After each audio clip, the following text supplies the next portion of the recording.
Essa é a sua rádio. Tudo de bom pra você.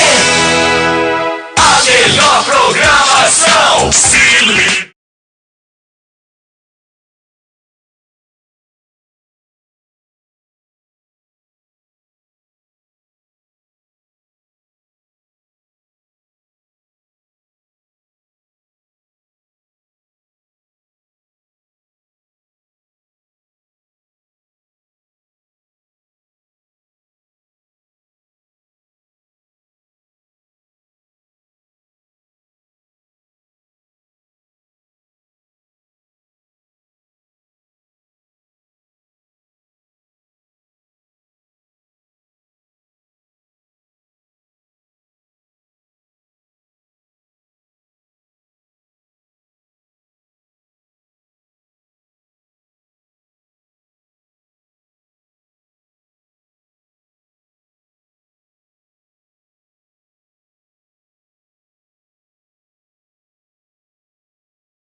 Uma hora e pouquinho de saberes, né? E de produção científica, educação, jornalismo, das mais diversas áreas do conhecimento e hoje especificamente da literatura. Eu nem preciso dizer o que eu sempre digo aqui, repetir, mas eu gosto de que eu adoro receber escritores nesse recinto aqui, nesse lugar. E hoje eu recebo com muito carinho mais 2 escritores amazônicos, homens indesistíveis, que pugnam, que lutam sempre pelo desenvolvimento e a amplitude da nossa escrita amazônica, né? Vocês já veem aí os meus convidados de hoje do programa Triálogos, que está acontecendo aqui graças ao Eterno, o amor que tem por nós, a vitalidade, o vigor para fazer este programa e não deixar morrer essa ideia que eu particularmente adoro. Tenho razões de sobra para gostar, sou suspeito para falar, né? O nosso Triálogos aqui na Rádio TV Cultural da Amazônia e no portal do Voz Amazônica, ao vivo, diretamente aqui da Academia de Letras, Ciências e Culturas da Amazônia Alcama e da Associação Brasileira de Escritores e Poetas Panamazônicos, a ABEPA, aqui no coração do Parque 10 em Manaus. Um abraço para todos vocês que vão chegar, os que já estão aqui, os que assistirão isto aqui depois, nosso bate-papo que vai ficar aqui nos anais da casa imortalizado. Também agradecendo pela participação sempre efetiva e sempre terna da minha querida Flor Amazônica, a nossa diretora, Cíntia Melo de Queiroz, que está aqui dando suporte para nós e nós agradecemos de verdade a sua participação. Obrigado pela moral e vamos então começar acompanhe-nos nessa hora preciosa de conversa aqui. Eu sou o professor Paulo Queiroz, escritor, presidente da ABEPA e da Alcama, apresentador deste programa. Gostaria de agradecer imensamente a presença ilustre dos meus convidados. Aqui da minha direita, aqui perto aqui do microfone, o meu irmão, o escritor, professor José Barbosa. José Barbosa, meu querido Pelarga, me empreste aqui, por gentileza. O professor José Barbosa de Souza, ele que já esteve aqui nesta casa, né, na Patologia Cultural, é um escritor, um pensador que nos enche de orgulho e está lançando a sua nova obra. É o primeiro livro, né, professor? Professor José Barbosa. Esse é o primeiro. Né? Mas já tem muitos escritos soltos pelo mundo aí, né? Reunido aqui nessa obra, chama-se Um Sonho de Liberdade, Letícia entre a Opressão e a Esperança. Pelo título deve ser uma obra muito rica, belíssima. Olha só aqui. Isso aqui é um extrato da capa, belíssima, né? Pelo selo Formas em Poemas, claro, um livro da editora Fonte de Papel, com parceria o selo Formas em Poemas da nossa querida Francina Lira, Borboleta das Letras, presidente da Associação dos Escritores da Amazonas ASEAN. Ela que está conduzindo como agente literária esta produção, né? E é uma capa belíssima. Pelo título a gente consegue perceber que se trata de um romance ou poesias. É poesia ou um romance, professor? O senhor vai já falar dele, né? Um Sonho de Liberdade, um romance, Letícia entre a Opressão e a Esperança. Deve ser muito lindo, né? Estou ansioso para ler. E nós estamos com essa capa aqui reproduzida porque ele está em fase de impressão já, cara. Já está adiantado, já a obra chega em poucos dias. A gente vai fazer um super lançamento, viu? Se quiser fazer aqui na nossa calçada acadêmica, ela é do povo, está aqui para nós. E também o meu amigo querido, que eu sou fã pra caramba, mas eu estou conhecendo pessoalmente hoje, né? Há muito tempo, né, que eu escuto falar de Geraldo Pelarga, esse rapaz que está aqui, na ponta aqui, que é um escritor, um poeta também, muito querido, que está lançando igualmente pelo selo Formas em Poemas, com a parceria da Fonte de Papel, o livro Afluentes em Mim. Olha que nome lindo, cara. Afluentes em Mim, Poesias Caboclas, Geraldo Pelarga. Cara, que título maravilhoso, né? A gente já fica na expectativa, porque sabe que daqui virão verdadeiros tesouros, né, cara? Escritos. E a gente, enquanto viver, a gente tem que legar e deixar o nosso legado para a posteridade em forma de escritos, né? E é o que fazem esses dois amigos aqui. Eu gostaria de cumprimentá-los com muito carinho, o professor José Barbosa. Muito obrigado por estar aqui. Seja bem-vindo aos nossos estúdios. Obrigado. Eu que agradeço, a satisfação é minha de estar aqui. Já estive em outra ocasião lá a Patologia, Movimento, né? Patologia Cultural que está voltando, hein? Cultural que está voltando. e me animou bastante ao convite de Zé Paz, meu amigo de longa data. Então a satisfação está. Agradeço a produção, agradeço a nossa diretora Cíntia Mello. Cíntia Mello e a nossa Agente literária Francina Lira, né? Francina Lira. Francina Lira, é verdade. Meu amigo Geraldo Pelarga, eu quero dizer para você que eu estou feliz com a sua vinda aqui. É uma honra tê-lo aqui nesta cadeira da nossa Rádio Cultural da Amazônia, Portal Voz Amazônica. Sou seu fã há muito tempo. A gente se comunica de uma maneira ainda tácita, meio silenciosa na internet. Na internet. Né? Você, suas produções, as minhas produções.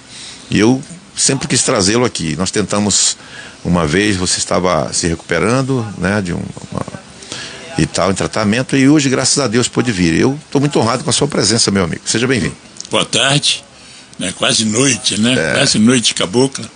Eu estou muito contente por estar aqui e estou à disposição para a gente conversar, para a gente bater um papo, falar sobre a nossa arte, né, o nosso trabalho. E muito contente pelo convite. Muito, muito obrigado. Beleza, olha a voz do cara, a voz de sambista, né? Da Reininha da Liberdade. Aí, ó. Intérprete da Beija-Flor de Nilópolis também, né? Vai substituir o Neguinho quando ele se aposentar. Mas olha só, eu quero falar o seguinte: eu sou escritor também e, como escritor, eu gosto muito de títulos de obras, né? Para mim, os títulos das obras, eles podem ser simples, mas eles têm que ser fortes quando se trata de chamar a atenção, né? E aqui eu vejo 2 títulos maravilhosos que são Um Sonho de Liberdade, Letícia entre a Opressão e a Esperança e Afluentes em Mim. Professor José Barbosa, nos fale um pouco sobre o senhor. Quem é o senhor? De onde a sua origem? Né? Para a gente conhecer um pouco da sua trajetória, sua história, que deve ser uma história recheada de experiências, mas que tem aí pontos culminantes que o senhor pode falar para nós aí. Eu sou um idealista, né? Eu acho que todo escritor, todo poeta é um idealista. Tem alguma coisa na alma que já o impele para fazer alguma coisa, para fazer um diferente, um diferencial, ser um diferencial. Eu nasci ali na Leonardo, naquele trecho ali da Luiz Antoni para baixo. Caramba, lá perto do bairro da Aparecida do Céu, aquela ali, descida do portal? Ali, isso, exatamente, próximo ao Beco da Dica. Que legal, aquela área é muito legal. Ali agora tem um 3B com sucesso ali, com a garotada. 3B, é verdade. Bola lá e já Para ali tem a Golfinho, para ali tem a Golfinho, que é antiga também. Aquela área é uma área histórica muito bela, a esquina com aquela igreja linda também, né? Exato, uma igreja que eu frequentei desde criança, quando também ia Aparecida, né? Era lindo quando fechavam aquela rua para fazer eventos, era muito belo aquilo ali. Isso. Pô, o senhor é uma área bem legal. Então eu sou dali e dali fiz toda a minha caminhada de estudante, estudei no Benjamin Constant, né? Tive professores excelentes que marcaram aqui. Só gigantes ali, meu amigo. Gente boa. E depois trabalhei no distrito como operário. E quando entrei na faculdade, tive que largar a faculdade, largar o trabalho. O pessoal, mas você, rapaz, vamos à luta, tudo é luta. Então, depois de formado, e agora, o que fazer, né? Como o grande Lira, o grande promotor Roberto Lira, estou formado, e agora? Quer dizer, vamos à luta, né? E associado aí a uns escritórios, e comecei a trabalhar. E hoje nós estamos aí já entre os antigos, né? Meu número 1478, sou um dos antigos, já velhos, pessoal costuma dizer, né? Essa coisa do escrever sempre esteve comigo, como aqueles rabiscos, eu acho que todos começamos assim, por um impulso qualquer, você escreve algum verso, escreve um poema de início, e depois aquilo não te larga mais, você vai, é uma coisa quase como um diário, um segredo. E viciante, diga-se de passagem. Viciante. Até chegarmos aí que se chamou de Um Sonho de Liberdade, que por acaso foi assim num fim de semana, um domingo, A gente fazia algumas palestras em comunidade, pastorais, que é uma coisa que eu sempre estive envolvido. Eu cheguei a ser advogado da CNBB por um tempo. Que legal. Aí eu digo, vou tentar bolar. Ora, Jesus pregava através de parábolas. Eu vou fazer uma parábola para ver se eu uso sempre que for possível. E acabou virando essa história, virando esse conto. Vamos conversar, né? Já sobre a obra em si, propriamente dita, né? Uma bela história de vida. Eu gosto muito daquela área, por isso que me chamou a atenção. Eu adoro aquele trecho ali, cara, muito bacana. Aquele trecho é nostálgico, ele, sabe? Muita gente grandiosa já passou por ali, né? Que hoje construtores de Amazonas, né? Mentes brilhantes, eu gosto demais. Morei um tempo ali, numa casa muito pequena lá para baixo, assim, alugada, faz tempo, muito tempo, faz uns 20 anos, né? Mas olha só, o meu amigo Geraldo Pelarga também, que certamente tem uma história muito bela, porque já é um escritor de outras obras também, vencedor de prêmios do Prêmio Valores da Terra. Meu amigo Geraldo Pelarga, ao mesmo exemplo do professor do Dr. José Barbosa, fale-nos de você um pouco, para que as pessoas possam conhecer você. Inclusive eu quero ouvir um pouco da sua história. Manauara também, né?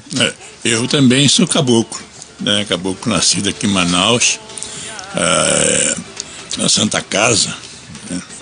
Moramos ali um tempo na Leonardo Malcher, onde meu avô tinha uma residência, e fui em São Francisco, bairro de São Francisco, no início, né, no comecinho, e a Cachoeirinha, que foi que realmente marcou muito, né? Minha, né, da infância, dos 10 anos. A Cachucha marca a vida de todo mundo, né, dos meu 10 anos, né, até os 18. Bairro festivo. Bairro muito festivo. Você ainda é do tempo do nostalgia, daqueles lugares, né, gostoso, saudosos, né? Lugares, né, meu irmão? Que pena que não existem mais. E foi onde começou esse meu conhecimento. A vida artística. Pelo teatro, ali na igreja de Santa Rita. Pelo amor de Deus. Teatro. A Cachoeirinha tem esse problema. A gente mora lá e a gente fica contaminado pela arte. Aí começa já, meu irmão, a luta, né? E fizemos Santa Rita de Cássia, que igreja. Peças fazíamos. Rui Araújo. Rui Araújo, né? Colégio Rui Araújo, onde era o Rui Araújo, que acabou com o nosso teatro para fazer o colégio. Né? E mesmo assim nós fundamos o Teatro Gil e andamos, né? Até que não deu mais para seguir no teatro. Né? Eu tive que parar por causa do trabalho, por causa, né, de dificuldade na época, por causa da ditadura, que nós estávamos ensaiando uma peça e a peça foi proibida, né, no Teatro Amazonas. E daí depois nós paramos, mas eu nasci, né, para poesia. A poesia um dia chegou, bateu na minha porta, sem pedir licença, e entrou. Né, e eu estou até hoje. Eu agradeço muito, muito, né? Eu sempre digo que Deus é um cara muito generoso comigo, por dar esse dom de poder mostrar um pouquinho do que a gente pensa, do que a gente acha para os outros, né? Isso é muito, muito bom. É um lado bom da poesia. Seu pensamento é lindo, seu pensamento. É sempre o eterno que nos concede a chance, né? De mostrar a vida, né? E a inteligência suficiente para botar no papel, porque nem todos conseguem, né? Colocar no papel as nossas ideias, né? E que bom, graças a Deus por isso, né? Às vezes a gente faz isso aos trancos e barrancos, às vezes mais aos barrancos, às vezes mais aos trancos. Mas não é nada fácil, né, doutor? O senhor sabe disso? Não é nada fácil. Escrever é um negócio complicado ainda, há muitos anos, sempre foi e acho que nunca vai mudar, porque os apoios são muito poucos e é um negócio ainda, uma brincadeira muito cara ainda, né, escrever. E às vezes a gente tem que, sei lá, matar mais de um leão por dia, mas o amor fala mais alto, porque a literatura ela é uma coisa muito louca. Só quem gosta que sabe explicar mesmo, né? Senhoras e senhores, são 17 horas, 17 minutos, 17 segundos. Olha, eu peguei ali, hein? 17, nesta quinta-feira, dia 3 de outubro, né? Como diz o meu amigo, o grande poeta barreiriense, o meu irmão Eupídio Nunes, o príncipe. Outubro já começou com os peitos arriados no chão, porque novembro já se anuncia e o Natal também. Ou seja, eu brinco sempre aqui que eu ainda sinto o gosto do Chester do Natal. Do Natal e do nós ano estamos passado. chegando agora, né? Será que o negócio está fechado? Né? Um abraço para todos vocês que nos acompanham aqui, já tem, olha só. Olha, a Francila Lira mandando boa tarde, ansiosa aqui para saber mais sobre esses dois escritores que tanto admiro. As duas obras foram publicadas pela editora Ponte de Papel com o selo Formas em Poemas Edições, o que torna esse momento muito especial para mim. Gratidão aos dois pela confiança em nosso trabalho. Olha, Fonte de Papel do nosso irmão Cássio, um abraço para todos eles lá, viu? São nossos parceiros. Aqui não tem isso, nós somos editora Palavra da Terra também. Aqui fazemos livros, mas somos parceiros, tá? Essa irmandade é que faz o amor pela cultura crescer. Paulo Gravata, o professor Paulo Gravata, dando boa tarde, sempre sucesso. Vai ter, perguntando se vai ter Pix hoje. Eu sempre digo para ele que aqui não é banco, isso aqui é um programa de cultura. Pix é no programa de vocês, que mais tarde vai acontecer, começa às 19. Eles sorteiam Pix, mas nunca pagam. Quer dizer, eles sorteiam livros. Pix não, livros, né? Aí aqui nunca entregam, quer dizer, entregam. Mas sorteiam livro. Não tem Pix não, meu filho. Né? Olha, Francisca Castro, temporal fortíssimo aqui, olha. Que clima louco, né? Chegou Jesus outubro, né? amado. E outubro traz a chuva. Isso é bom ou é ruim, né? Mas nessa potência aí é complicado, né? É complicado. É efeito retardo, né? Eu acho que que tá muito acumulado o sofrimento, né? Sofrimento da lua, misericórdia. Mas Deus é bom. Senhoras e senhores, estou tendo o prazer de conversar com os meus convidados, dois escritores que eu admiro muito, que são nossos amigos veteranos da palavra, professor Dr. José Barbosa de Souza e o meu irmão Geraldo Pelarga, grande poeta, né? Aqui pela Rádio Cultural da Amazônia, ao vivo, e pelo portal Voz Amazônica, tá bom? Eu quero perguntar uma coisa, eu sou um caboclo lá do interior, eu sou de Tefé, né? E como tal eu preservo as minhas raízes até hoje. Evidentemente que eu gosto, me fascino por coisas de fora, mas nada tira de mim, que está impregnado na minha alma, a minha vontade de continuar sendo um homem amazônico. Eu amo escrever a minha terra como um todo. Eu vejo que aqui fala disso. Eu quero perguntar primeiro sobre essa capa. Essa capa maravilhosa que me parece ser... É Europa, Quem é Letícia? E por que entre a opressão e a esperança? Pois é, Letícia é um nome dado à cidade, uma região inóspita. Entendi. Na Itália. Itália. Localizado na Itália. Olha que bonito. Meio provinciano ainda, né? Aqui. Muito do século XVI. Século XVI. Caramba, um pouco mais além da Idade Média, né? E pela Idade Média. Cara, deve ser fantástico, né? E a opressão e a esperança? A situação dessa época era muito crítica, né? A questão dos domínios, a opressão mesmo que se exercia sobre um povo que vivia subjugado, né? Subjugado, né? De humilhação, e trabalho escravo. Porque mesmo, era o ferro e o fogo naquele tempo, né, meu irmão? Aquela época era muito complicada, né? Época dos reinados absolutistas. Onde praticamente se formou ali o que nós temos hoje definido como os países que estão definidos hoje no mundo inteiro e tem a política que tem. E hoje a gente percebe que esse talvez seja o relato de um início de um processo de dominação que aí hoje ainda encontramos por aí. Então isso seria assim um grito que ecoa desde lá. Cara, que beleza. Como aquela comunidade, segundo o pensamento, né? O senhor é descendente de italianos, essas coisas? Eu tenho alguma pesquisador. Coisa que eu tive em Milão, tive num encontro Mundial das Famílias com a minha esposa, e eu me senti assim numa aura, como se alguma coisa minha tivesse por lá. O senhor foi provocado, né? A transferir para lá esse cenário, né? Então a atmosfera, né, evidentemente o provocou para que o senhor pensasse em algo, né? Que beleza, olha só de onde nascem, né, as ideias. Você vê que ela nunca nasce do nada. Mas se nascer do nada e for bonita a ideia, ótimo. Mas ideias de verdade, tesouros idealizados, não nascem do nada. Eles nascem de sonhos que estão no nosso subconsciente, às vezes nós chamamos de nada. Aí ele emerge. Está lá já guardado. Não era o que Sócrates falava, a ideia, a verdade já está no seu coração. Falta só ela emergir, né? Aí o senhor foi, depende papel. Da asa que você dá para ela. É isso. Então essa coisa, o que era para ser uma parábola, um simples exemplo de alguém que acordou de repente com a realidade que vivia, se transformou num romance, né?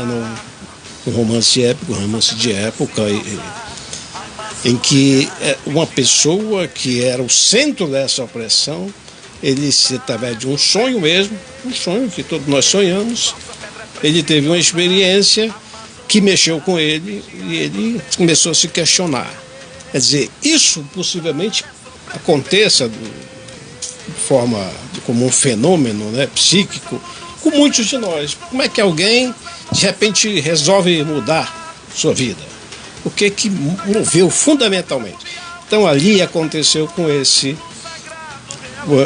personagem, o protagonista, que é, dizer o real nome dele, né, que já está aí publicado, né, que é o Jocondo, é o personagem central, todo dele gravita toda a situação, e que ele vai se encontrar e isso vai contaminar. Olha só como é que é alguém que tem um propósito, e às vezes esse propósito é cego de objetivos e de humanidade. Ele consegue o que ele está buscando. Mas se ele canaliza isso para alguma coisa que beneficie o seu semelhante, né, é altruísta, isso se converte, ele consegue converter em torno de si essas pessoas. Então foi isso. Esse é o caminho.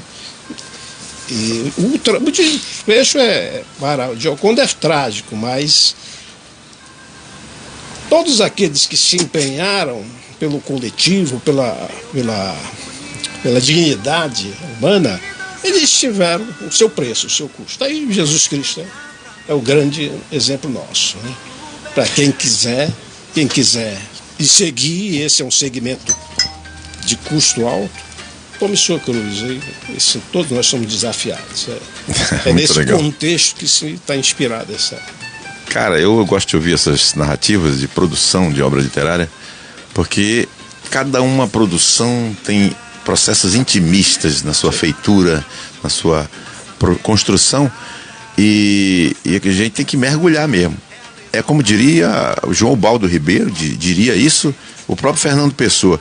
A gente não escreve para nós, a gente já escreve pensando no outro lendo o que a gente está escrevendo. A gente vai, faz, desfaz, reconstrói, coloca aqui, modifica ali, porque é muito precioso escrever. Nós temos que pensar em quem vai ler, né?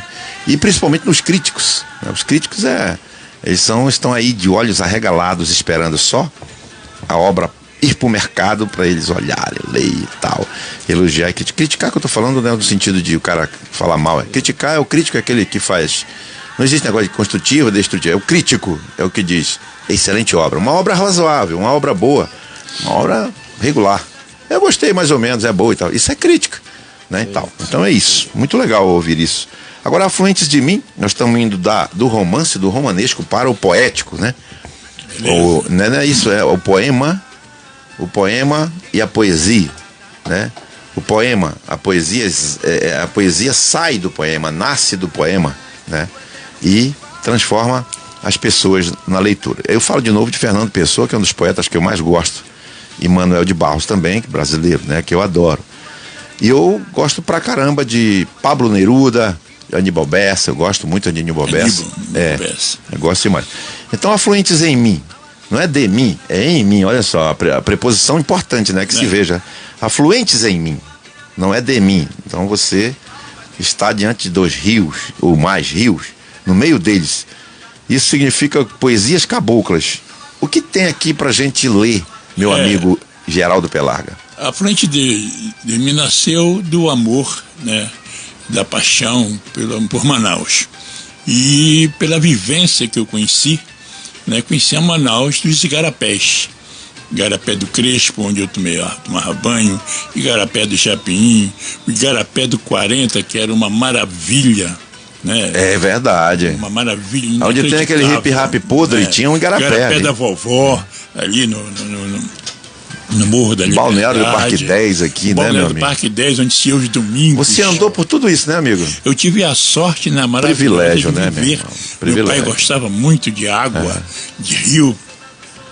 E nós íamos para esses. Nossa geração pegou só as últimas gotas já cansadas, morrentes. E hoje. Correntes viraram morrentes. E hoje não existe mais nenhum praticamente. Não, tem não. né? Não tem mais Tudo nenhum agora igarapé. tudo agora é hip hop e hip rap. Não tem mais é a nada. música Tudo, e o hip rap. O igarapé do 40 virou um rego. Pelo amor de Deus. Isso me entristece muito. E o Afluentes é justamente falando disso. Essa história de pular da ponte da 7 de setembro, ali de cabeça, no Igarapé do Educandos, são histórias que a gente vai contando em poesias, que relembra muito a Manaus antiga. Manaus que não existe mais, porque não tem mais igarapés. Mergulho dos corajosos, né? Mergulho dos corajosos. Caramba, que coisa, olha. Eu acho bonito escrever sobre essas coisas que já morreram, para a posteridade, a geração de agora, inclusive nós mesmos, né, da minha idade, que tenho 54 anos, e sei pouca coisa a respeito, né? Porque mataram desastrosamente mesmo esses rios, essas fontes. Para quem conheceu, né, que tomou banho com essa água límpida, água doce, que a gente podia beber água no Igarapé, né? É uma lembrança muito forte. Muito forte que não ficou para os meus netos, por exemplo. Pois é, bicho. Né? Então, esse livro ele traz um pouquinho dessas recordações. Cara, eu aproveito o ensejo, meus amigos convidados aqui, Pé Larga e professor José Barbosa, para falar de uma visita que eu fiz não faz muito tempo, não, acho que uns 2 meses, ali, como é o nome daquele igarapé velho nojento que passa ali, que corta Manaus todinha, que sai ali naquela rua que vai lá pro Novo Aleixo. Não, eu postei ele. Eu fui e filmei as garças. O que eu quero falar. Não, é lá no São José, lá numa bola que tem ali na Avenida das Torres. Deságua, mas tem um nome lá, não importa, né? Importa que o cheiro dele é igual ao dos outros, né? Pútrido, né? Mas o interessante do fenômeno animal, o ar-condicionado tá ruim? Tá. Eu tô muito gripado, né? Vamos parar ele aqui, em algum... aqui é ao vivo, e é assim que funciona. Vamos parar ele aqui embaixo. Porque senão o nosso escritor aí, meu irmão, vai piorar o estado dele. Aí ele vai pedir indenização aqui da rádio, viu, diretor? Prepara aí. Porrada vai ser seca. Mas diminui um pouco aí, eu aumentei, não sei como é que fala. Olha só, o que eu vi lá, uma coisa me chamou a atenção. Eu nunca imaginei na vida que fosse ver garças convivendo com urubus. Eu nunca tinha visto isso. Eles são amiguinhos. A pobre da garça. A garça é um bicho chique, né? Ela pega o peixe que ela escolhe. Hoje ela come o que tiver por lá. Era o habitat dela, agora é dela, dos urubus, de todos os bichos que convivem com a podridão. Eu acho engraçado isso, olha, cara. A que ponto chega? Nós temos que nos acostumar com as misérias da vida, quando elas ocorrem, não tem como reclamar. E os bichos também, né? Então o que eu vejo lá é um rio morto, que passa sob uma ponte, um rio pútrido, com tudo que não presta, lixo ao redor, espantoso, e garça brincando com urubus, talvez flertando, quem sabe até namorando, não sei, como é que eu vou saber, né? E é assim que tá, descontando-se os exageros, né? E as metáforas inseridas na minha fala, é assim que tá, meus amigos. E você escreve sobre esse passado maravilhoso que ficou na vida, né, dos que conviveram com isso, né, que experimentaram. Dos que tiveram a sorte, né, de conhecer a Manaus, que eu chamo Manaus antiga. E agora que se fala muito nessa época de política, de mudanças. As mudanças foram tantas, desde que ela era apenas um pequeno, né, pôr de lenha, né, um pequenino pôr de lenha, o que é hoje, né, com tantas mudanças, sem nenhum igarapé vivo. Igarapé dos bilhares, que é lá que eu falava, dos bilhares. Hoje não se temos nenhum igarapé vivo, não temos mesmo. Que absurdo, né, meu amigo? Né? E o nosso Rio Negro está aí meio já... até definindo um pouquinho diferente. É verdade, meu irmão. Do que era há 50 anos atrás, há 40 anos atrás. É espantoso. Isso tudo é espantoso. Então que isso fique pelo menos registrado em poesias, né, de um livro, de fotografias, de tudo que se possa deixar, né, como recordação. É verdade. Uma palavra que você mencionou aí, mudança, me chama a atenção. E eu brinco sempre dizendo que minha velha avó Caíta, que Deus o tem, aquela dos olhos azuis, né? Como é o nome da pedra? Esqueci agora. A minha avó dizia que o Brasil é o país do futuro. E eu estou com 52 anos, ainda não vi ele chegar. O futuro. É que igual o Messias para os judeus. Até agora ele ainda não apareceu. Mas mudança tem muita, meu amigo. Eu quero discordar de você com muito respeito. A gente vê os caminhões passando aí, ó. mudança. Isso aí a gente vê bastante, não é pouco não. Mas brincadeiras à parte, eu quero dizer para os senhores que eu sei que esse livro será um sucesso já só pelas capas, porque são muito belas. Aqui em Afluente Zeminha eu vejo um corredor impressionante de um rio e um canoeiro, né? Canoeiro, né? Canoeiro lendo não é poesia. Bem um caboclo, não nosso, é bem um não. caboclo. Nem a canoa também não é bem a nossa. Mas ficou muito bem feito, eu gostei da capa, está muito bonita. Mas aqui tem de tudo na Amazônia, né? Tem de tudo, a imaginação é que importa, né? Porque o conteúdo aqui, ele é misto, ele é polimórfico. Um polimórfico é que tem várias formas, né? A gente vê aqui, né, professor? Como é o caso aqui, desse vilarejo aqui tão belo, tão bonito, né? Construído na pedra, no tijolo brabo, né? Onde tinha os melhores queijos, o melhor azeite. A gente vê isso em Dom Corleone, né? No trilogia. Verdade. A capa, ela contrasta com alguma coisa no relato, né? Uhum. Isso, inclusive, está colocado na sinopse, né? Está bem observado lá, a contradição. E essa coisa da contradição... As montanhas belíssimas aí. Eu mesmo vim dar conta de quanto isso vai se destacar, vai se tornar evidente. Isso depois de pronto, meditando. Quer dizer, é como se alguma força pega o escritor e diz: olha, tu vai escrever, mas tu vai dizer alguma coisa aí que tem que alertar. Não é para ficar só na passagem, só na paisagem, mas, quer dizer, mostrar que a beleza que é destacada do local contrasta com o sofrimento de quem vive ali. E os próprios governantes sequer desfrutavam disso e se dão conta depois. Então mostra como nós estamos como num processo de automação da vida. A vida se tornou alguma coisa já esquadrinhada e que a gente cumpre o roteiro, e aí não interessa se eu sofro, se o meu que está em relação comigo também sofre, mas é cumprir a meta, cumprir a tarefa. Isso é horrível. Quer dizer, então é como se a paisagem gritasse: vocês não estão aproveitando. Quer dizer, quando você passa por um caminho que você nunca andou, você olha a paisagem. E essa paisagem bela, ninguém desfrutava mais porque imitava o gesto do opressor. E quem sabe não, dentro da nossa realidade que vivemos hoje, nós vivemos um pouco isso.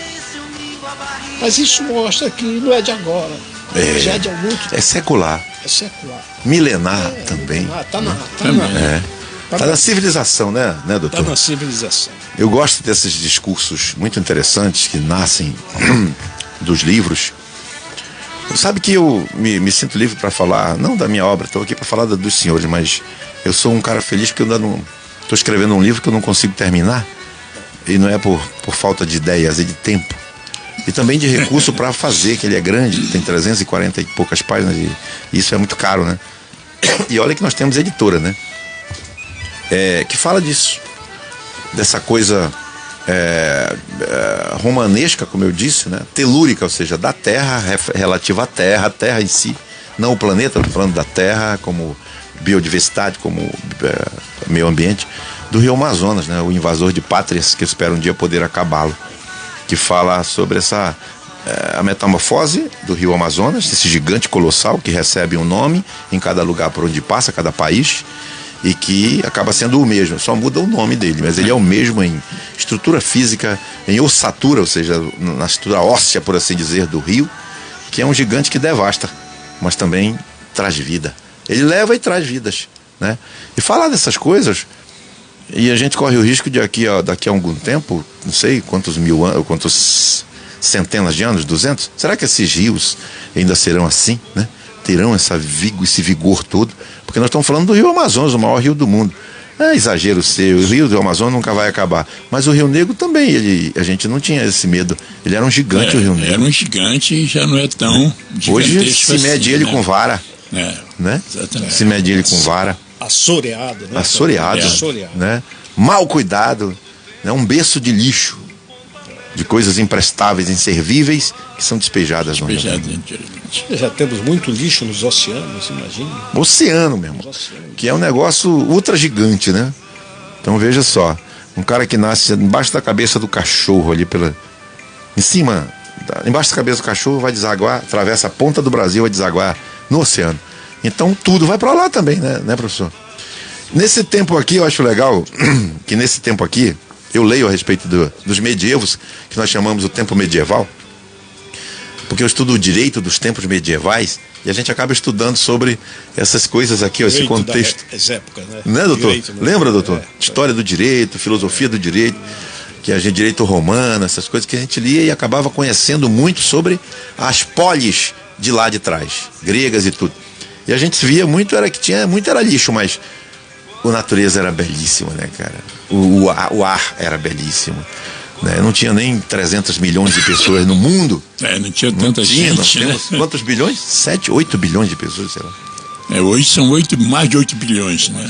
E como é que é você pesquisar algo desse tempo para trazer para hoje? Deve ter dado um trabalho bem amuado, né, professor? Eu acho que... acho não. Foi mais uma questão de refletir. Eu sempre fui um leitor de história e filosofia. A história sempre me encantou porque é como se fazia, né, no passado, né? Tudo mais. E aí, você arranja um ponto para refletir, como um ponto de parada. Como um monge que vai lá para uma montanha e vou pensar que todas essas coisas que estão aí, e que são coisas que a humanidade deve refletir e depois ver se eles querem seguir. Então a gente pega um exemplo desse, a Itália poderia ser França, poderia ser Inglaterra, que é o berço do grande capital, o processo lá, industrial se desenvolveu, e vamos pegar esse ponto e vamos daí, o método indutivo, né? Indutivo. Do particular para o geral. Vamos pensar aqui porque o ser humano, onde ele vive, ele parece que repete aquela coisa da ilha, o Robinson Crusoe, por exemplo. É um exemplo, né, de que o ser humano, por onde ele vai, ele se repete. Então, construir a partir dali. Premissas então, também. Premissas. Não há muita dificuldade. Então, é agregar aquilo que a gente tem de história concreta, como a história do período medieval, tá? E tem chance de se desdobrar para um período de progresso, de onde parou a história, para vamos dizer assim, até uma trilogia. Eu estava imaginando e pensando que, de repente, os amigos de Letícia poderiam pedir que a Letícia vá para a ONU falar do seu avanço humanitário, por exemplo. Percebe como é que pode se desdobrar a coisa? Do ponto de vista fictício, mas para mostrar que deu certo a partir daquela comunidade, porque tudo começou em comunidade, né? Tudo foi no início em que as pessoas se sentiam se protegendo num convívio pacífico.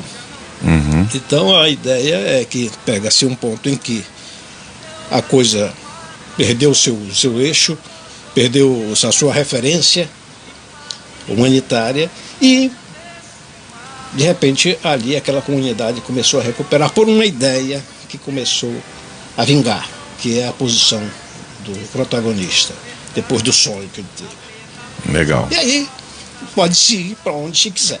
Depois que se revelou todos os prós e contras, pode-se ir para onde quiser. Muito legal, muito legal. Mais uma razão para a gente ambicionar ler essa obra, né?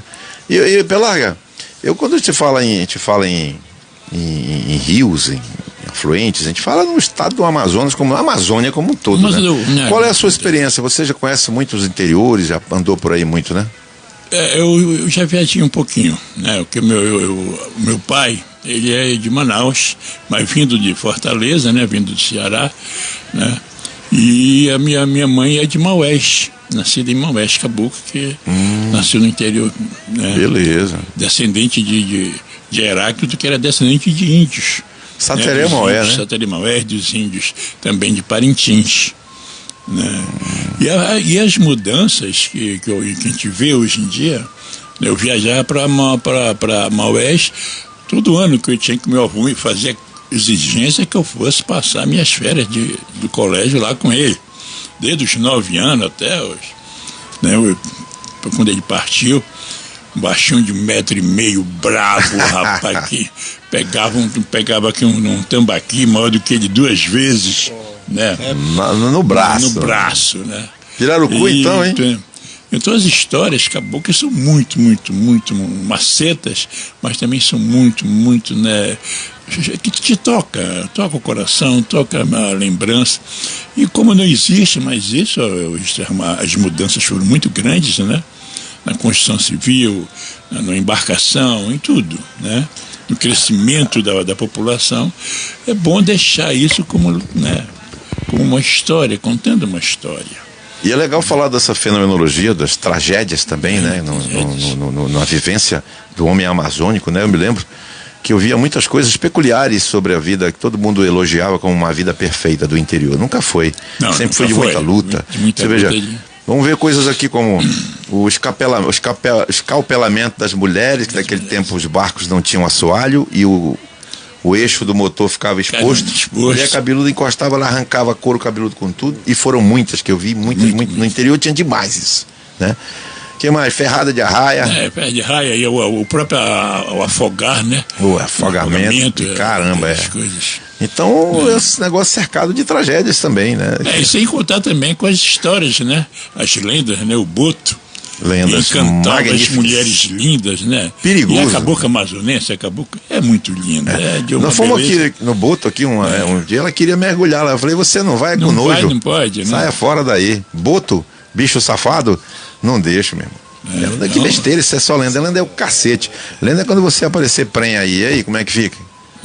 ONG existe, né? Eu não acredito nesse negócio de lenda, eu acredito. Tenho medo do boto, bicho safado. Era uma das mais A minha sogra mergulhou, não foi? Olha aí, tá vendo? Já mergulhou com boto? Medo? De quê? Então ela medo de emprenhar, olha, amigo. A francesa ela era uma das caboclas mais bonitas do lugar, né? E o caboclo e uma cabocla vivendo um amor sem fim, mas numa noite veio o boto com seu paletó, né? E de linho branco. E bonito pra caramba, né? Todo mundo viu. E ela foi morar com ele para sempre na beira do rio. Já era. E o poeta veio para Manaus, né? Se tornou gente grande, né? Para escrever poesias que falam sobre o boto e o desamor que levou a cabocla dele. Olha, ainda tem o Candiru também, a Francina Lira lembrou aqui. Aí é brabeza. Isso é uma das piores tragédias, Deus que me dá. É o mergulho da morte. Que Deus me livre. E tem outras, o ouriço de castanha, por exemplo, que deixou muita gente aleijada para o resto da vida ou matou, né? Teve um tempo, eu me lembro, em Tefé, que é a terra da castanha, né? Bartoletia e Celsa, né? Que é o nome científico dela. Muita gente morreu com o despencar de ouriços. Né? Temporal, na época das chuvas fortes. O bicho já está lá preso no talo com 2 quilos, ele chega embaixo com 5, né? No mergulho que faz. Mata animais. A riqueza alimentar da nossa região é imensa, né? Bem maceta mesmo. Maceta, porruda mesmo. Aqui tem saborosa, né? a Cleo Freitas, doutora Cleo Freitas, a psicóloga, está aplaudindo a gente aqui. A professora Francisca Castro está falando: parabéns, professores, por escolher a Amazônia, o Amazonas, como exemplo de amor e paixão pela própria selva, floresta que serve de inspiração. É verdade. Nunca se esgota, né? A Amazônia, o mundo em si, nunca se esgotam, né? Essa fonte não seca nunca, é uma fonte de grandes inspirações. E eu falo do interior, porque o senhor tem vivência no interior, né? Já perambulou muito por aí, né? Advogando também por aí, né? Já deve ter visto muita coisa, né, professor? Muita coisa. O senhor tem parentes no interior ou não? Hoje não tenho mais. Hoje já estão tudo embora, todos já de cá de Manaus, né? Vieram, já resolveram suas vidas. O senhor também é poeta? Já arriscou? Meus poemas, tenho meus poemas. O senhor fala da Amazônia também, escreve a terra? Não, da Amazônia especificamente, não. Eu tenho Escreve o amor. mais aberto, assim, mais O amor. universal. Né? Mais universal. Generalista, né? Mas para mim ainda falta aquele foco, que a Amazônia ela é uma coisa infinita de impressão, de expressão, né? Aquela coisa do impressionismo e expressionismo que está na arte. Falta essa decisão de homenagear a terra. Entendi. Aquela coisa a gente também não escolhe muito a linha que vai tomar, ela parece que já se impõe um pouco. É Tanto verdade. que eu escrevi um poema Ela é autônomo. que é o dilema da ideia. Eu até com ele aqui poderia até mostrar, né? Não sei se que às vezes você começa alguma coisa, faz escreve uma frase e daqui a pouco aparece uma ideia que supera aquela, você já esqueceu. O poema começa de um jeito e termina de outro. Você se pergunta, foi eu escrevi ou esse poema já se libertou de mim? Tá aí uma uma coisa assim que, tá aí um questionamento. O dilema da ideia. Tá aí um questionamento cuja resposta nós não vamos achar tão cedo, né? É a autonomia da palavra. E o poeta que eu gosto muito dele, o Augusto dos Anjos, Nossa, ele fala esse cara é forte, da ideia, forte. Ele fala da ideia, a ideia. No final do poema ele diz, a ideia, ela morre no mulambo da língua paralítica. Porque se você procurar esse poema, a ideia você vai... Ele é um poeta trágico. Perfeitamente com o sentido da ideia que se tem. Você pensa e quando você escreve é outra coisa, ou quando você diz, vai tentar reproduzir aquilo é outra coisa. Então a gente tem que ficar muito, né, muito repensando e cuidado. E, pô, era esse o caminho. Às vezes a coisa se impõe. E a gente assina embaixo como autor e de repente... A obra do Augusto é comensurável, né? Mesmo tendo só apenas um livro, né? Ele morreu com 24 anos, muito jovem, né? Vê-se, ninguém assistiu o formidável enterro da tua última quimera, somente a ingratidão está pantera. Então, o Augusto marcou demais a minha infância, né? Que eu li o livro, reli e comecei... Que pena que ele é pouco conhecido da geração de agora. Da geração atual. Muito pouco. Pouco conhecida. Bem, né? Mas quem conhece a obra dele, uma obra dificílima, né? Que você tem que estar consultando. Foi arquivado dicionários, na biblioteca da Faculdade de Medicina. Não foi nem como um livro literário, mas um livro científico. É bibliografia da ciência da saúde mesmo. Muito legal lembrar disso aí, viu? Eu penso assim, né, meus amigos? Nós aqui ficamos ouvindo tudo isso aí, ficamos na ansiedade de saber quando, né, nós poderemos ter essas obras nas nossas mãos e saber se vocês podem voltar aqui com elas na mão, né? Para poder a gente falar, folheando, tipo... lendo alguma coisa, né? O que não impede, por exemplo, da gente ler algumas poesias aqui agora, né? No celular, se vocês puderem nos brindar com isso. Mas quando mais ou menos nós poderemos ter essas obras? O lançamento está previsto para quando? Minha mestra? Olha quem fala ali, novembro. Maravilha. 2 de uma porrada só? Os 2 de uma lapada só. Então pronto, a gente literário está falando, está falado. Nós vamos torcer, fazendo votos de que seja um grande sucesso, como a gente acredita que serão, né? Mas e poesia, né? O que seria de nós sem a poesia, né? Se os senhores não forem declamar, eu vou declamar aqui. Então, queremos ouvir. Vamos para cima aí. Tem uma ou outra aqui que... Vamos nós tudo. Pode declarar que eu não trouxe meu óculos, esqueci o óculos. Poxa vida, meu amigo. Eu já tenho divulgado algumas aí no grupo, Zé. Porque o nosso Triálogos, ele também é um mini sarau. A gente pega os nossos convidados, a gente escreve, né? De cunho ecológico é o Ninho das Águas, por exemplo. Por favor, deixa eu só baixar o Ninho das Águas. Deixa eu baixar esse Background, é o nome disso, né? Background. Eu vim a saber disso um dia desse. Eu acho que essa daqui eu não recordo se eu já botei no grupo. Né? Ninho das Águas.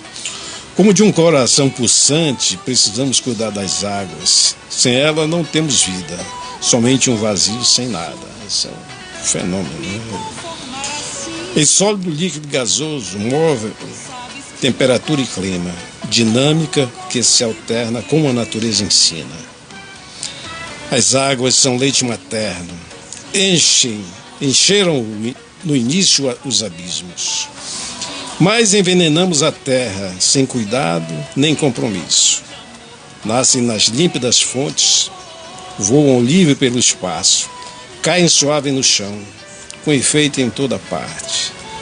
No vapor, o sol que aquece, como neve se enrijece.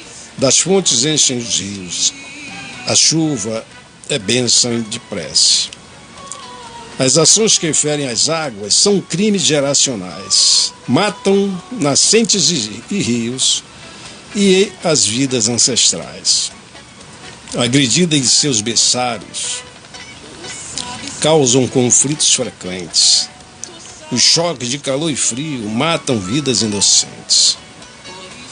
A proteção dos rios d'água mantém a natureza viva.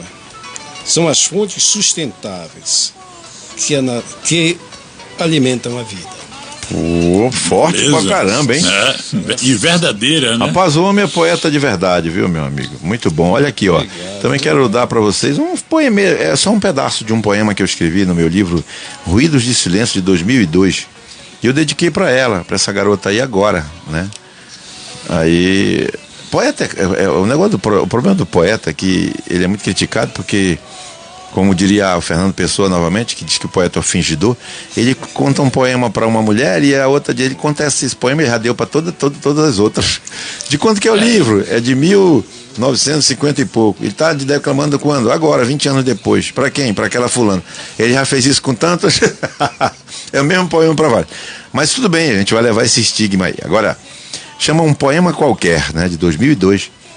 Há um poeta que não cabe em si, cabe o que couber em mim, pois de nós mesmos, de mim e de ti, não caberia qualquer poesia. Como um dilema, que o senhor falou em dilema, né? Como um dilema que nunca tem fim. O poeta não cabe em ti, pois tu és maior que um poema, sem selo, apenas uma poesia qualquer. Porque muito mais que milhões de palavras, tu és o poema maior, porque és minha mulher. Eu vou aproveitar aí, porque Vamos embora, vamos em frente. Ela tá aí. Parabéns. Vamos em frente. Fred, declama aí uma das poesias que eu fiz pra ti, que tá aí no teu. Ah, moleque. Pronto, agora sim. Enquanto ela se posiciona, eu vou ler outro aqui, que eu gosto demais de ler poema. Esse aqui chama Casco de Canoa, para uma homenagem para o meu amigo. O meu amigo Geraldo. Essa aqui é pro Pé Larga. Papai, porque eu tô sem Viu? óculos. Essa é pro Pé Larga essa aqui, ó. Casco de Canoa de 2017, quando eu vim de Tefé no Ajato, só olhando a porrada, a lambada da água no casco, hoje de ferro, né, de alumínio e tal, né, mas casco de canoa é o chão que fratura as águas do amor, sem venha ou permissão.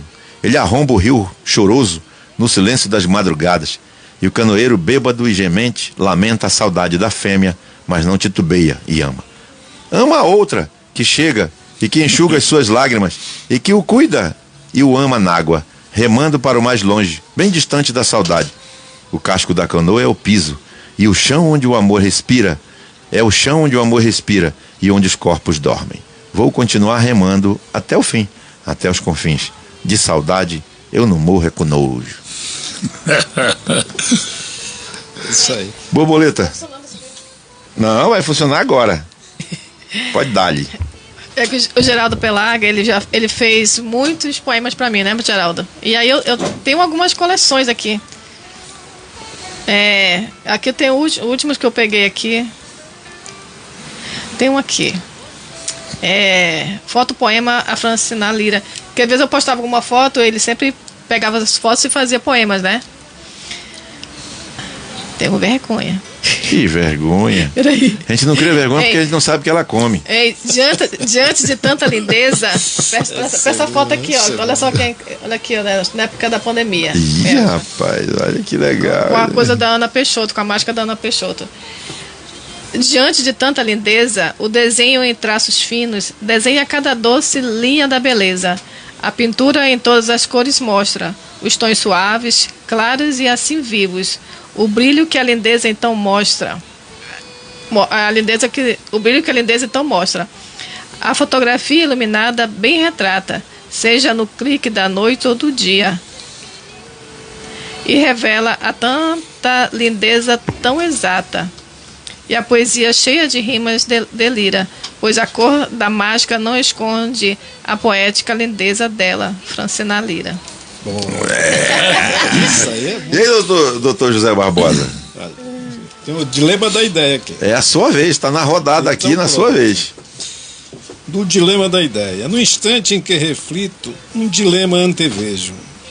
Olho em volta e pergunto se o pensamento que transpiro é o mesmo que escrevo. Na sequência, uma ideia toma corpo e se transforma, mas é logo abandonada por outra ideia nova, em substância e forma. Assim que concebemos uma nova ideia-mote, faz pensar que o seu móvel, do desenho ao figurino, fazemos apenas recortes. Que força tem essa quimera de ancestral segredo?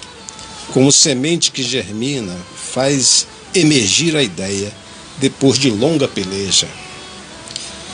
Assim, na inaudita odisseia, como esfinge que interpela, não sabemos da ideia, se somos os seus autores ou somos produto dela. Olha que massa, cara. O senhor falou disso ainda agora. Pois é, Não foi? Desse que, É. mas não Que tem- massa, não tem- cara. não tem- Olha aqui, ó, eu dizer aqui o que Fernando Pessoa falou mesmo, né? Que todo poeta, o bicho é desconfiado. As pessoas desconfiam dele, né? Desconfiam. Né? Que é pra quem tu fez isso, tu escreveu isso pra quem, eu pra onde e tal. É verdade, o poeta não é um fingidor só pelo motivo que ele falou, não. É por este também, né? Mas este aqui especificamente eu fiz pra minha gata, né? Que é pra levar minha pele aqui também, que eu não sou besta. E esse aqui eu fiz pra ela mesmo. Paga tributo. Esse aqui é de 2020, né? O nome dele é A Mulher e Eu. Aqui, ó. Foi pra ela.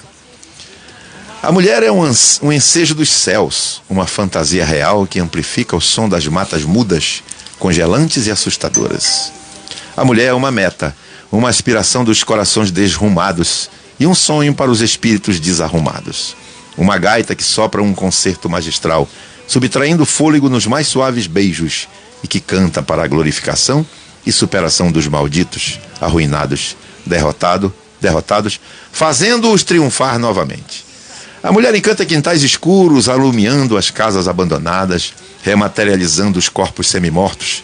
Ela clareia os fundos enegrecidos das cavernas longínquas, afugenta o clarão dos desertos assassinos e reprime o espanto terrífico que nasce nas tempestades subitâneas. A mulher abraça as almas desprezíveis, acolhe os miseráveis e os desvalidos, enobrece os vadios e salva do desfiladeiro os amores cegos. A mulher é o igarapé miraculoso que engole o homem feridento, o cura, o limpa, nos mergulhos transcendentais do amor real. Ela é a árvore que mitiga o fogo que se despeja dos céus e a fogueira que descongela a carne enfraquecida e desanimada. A mulher é tudo, e tudo nela é fêmea, porque as mucosas são que nem pétalas macias que se desfazem na boca amorosa. Eu nunca me atreveria a encontrar palavras para descrever a mulher, mas suporto com a paciência necessária o tempo em que terei de fato a capacidade para saber cumprir essa tarefa com poesia, exatidão e apuramento, se é que isso é possível. A Mulher e Eu, Paulo Queiroz, 2020. 2020. Você falou tudo. Agora, como eu escrevi aqui também mulher, já fiquei constrangido. O que eu vou dizer depois? Mas eu estou dizendo o seguinte: como um rio, ora calmo, ora bravio, com coragem e muito brio, quando quer deságua no mar e depois volta a ser rio. Tem o dom de gerar a vida, na arte o olhar profundo, dominador e sensível, suas ações mudam o mundo. Nos desafios da luta, sejam quais os motivos de guerra, tudo que a desafia, a história não encerra. Tantas vitórias de Pirro, com perdas da própria vida, tem sacrifício sem mérito, em muitas batalhas vencidas. E olha que são muitas. Honra e glória à mulher, por sua força e luz, sua magia e fé e tudo que nela seduz. Senhoras e senhores, nós chegamos ao fim do programa Triálogos de hoje, com muita alegria. Temos aqui daqui a pouco outro podcast que vai entrar agora, já, o Pode Escrer, dos meninos, os professores Nivaldo Mota e Paulo Gravata, gente boa, mas se puder, gente boa, nossos amigos, né, queridos, que estão chegando com o Pode Escrer daqui a pouquinho. Eu quero muito falar para os senhores, meus amigos, que peço ao Senhor Eterno, Deus, que nos dê longa vida, longevidade, para que a gente possa continuar escrevendo e alegrando as pessoas. Eu sei que tem gente que se alegra com o que a gente escreve, sim. A propósito de poesia, a Socorro Barroso, poeta lá de Maués, ela é irmã da Tereza, elas são gêmeas, né? É bom ouvir a poesia com os poetas no Triálogos. Olha, beijo para você, Socorro, saudades de você, minha querida Tereza Barroso. Essas gêmeas são muito maravilhosas. Os senhores conhecem as gêmeas, né? Socorro e Tereza, né? Eu conheci. Muito gente boa. Então, meus amigos, eu quero dizer da minha felicidade de tê-los recebido aqui, pedir que a gente volte muito em breve para falar em primeira mão da obra, já com ela fisicamente, né? Borboleta? Não?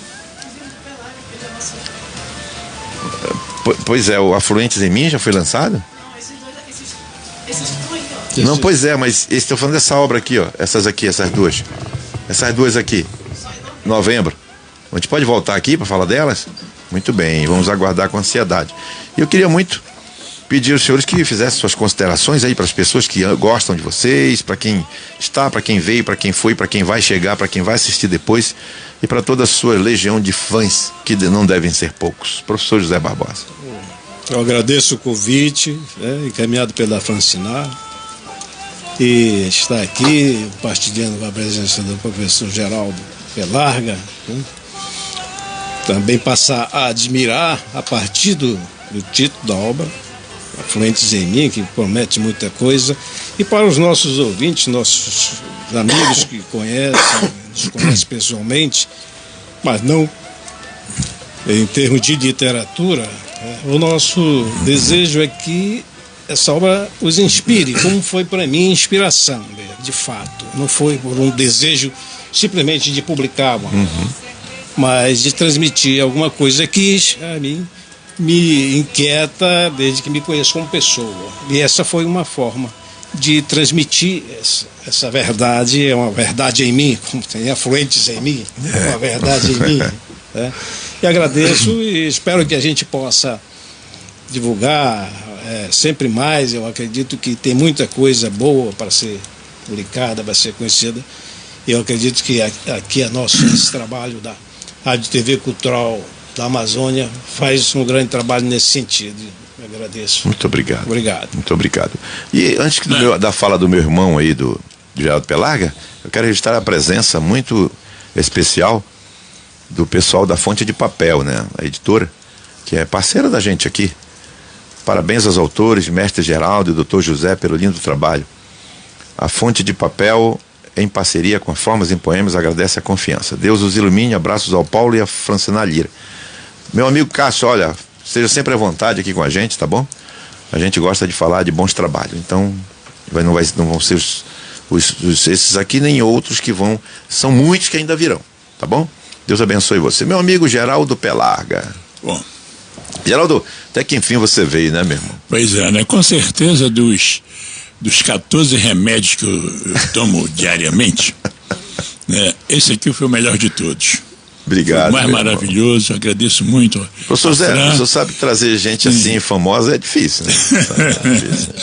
Né? E muito prazer em conhecê-los, né? De coração agradeço. Né? Vamos aí nos nossos afluentes, né? Sempre mostrando a nossa Manaus linda, maravilhosa e poetizando a sempre. Maravilha. Muito obrigado. Obrigado, Geraldo. Obrigado a todos que estiveram conosco, participaram. Obrigado, Francina Lira, Borboleta das Letras. Obrigado, minha querida Cíntia Mello de Queiroz, nossa diretora, pela sua ajuda. Um beijo para você e para todos os nossos ouvintes. Então vamos ficar com uma canção final aqui, chamada Tarrafiá. Maravilha, né? Do sarau afro-açoriano. Muito bela, obra bela. Deixar para os nossos amigos. E a gente volta na semana que vem, se Deus quiser. Você não pode perder daqui a pouco o programa Pode Escrer, dos nossos irmãos, estão chegando com tudo, de com borra, de com força, maceta e porrudo. É nóis, muito obrigado, um grande abraço, Deus abençoe a todos. Triálogos ficando por aqui. Essa é a sua rádio. Tudo de bom pra você. A melhor programação.